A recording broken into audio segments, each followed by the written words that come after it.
গভীর রাতে বজ্রপাত পড়ল বাড়ির একাংশ, সিলিন্ডার বিস্ফোরণ, জখম হলেন এক ব্যক্তি। রবিবার গভীর রাতে ঘটনাটি ঘটে জলপাইগুড়ির গজলডোবা ৭ নম্বর এলাকায়।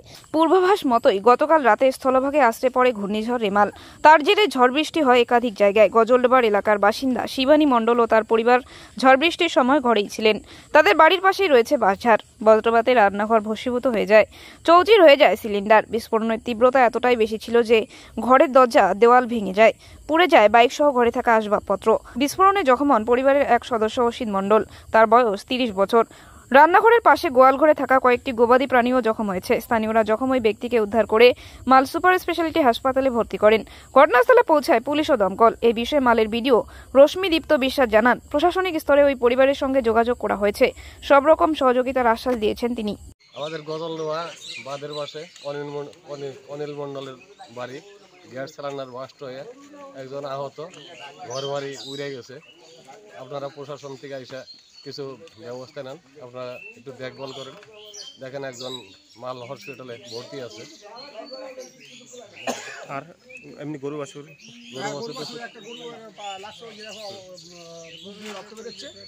একটা গরুর পায়ে আঘাত লাগছে, আর ছাদের ইটি সব কংক্রিট সব উড়ে গেছে। আর কোনো ক্ষতি হয়েছে? আর কারো কোনো ক্ষতি হয় নাই। আর ঘর একটাই, যেটা রান্নাঘরটাই চাল টাল উড়ে গেছে। আর পাশের এক ঘর কংক্রিটের ঢালাই মালাই সব উড়ে গেছে। হ্যাঁ, দরজা মরজা সব ভেঙে গেছে।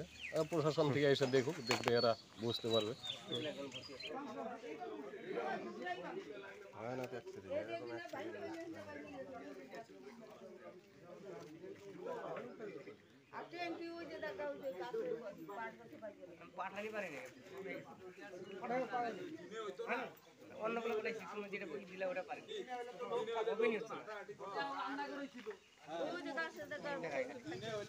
এই দেখো এখানে অবস্থা, দুইটা ঘর এখান থেকে ভাঙিয়ে ওই দেখো কোথায় ঢুকছে।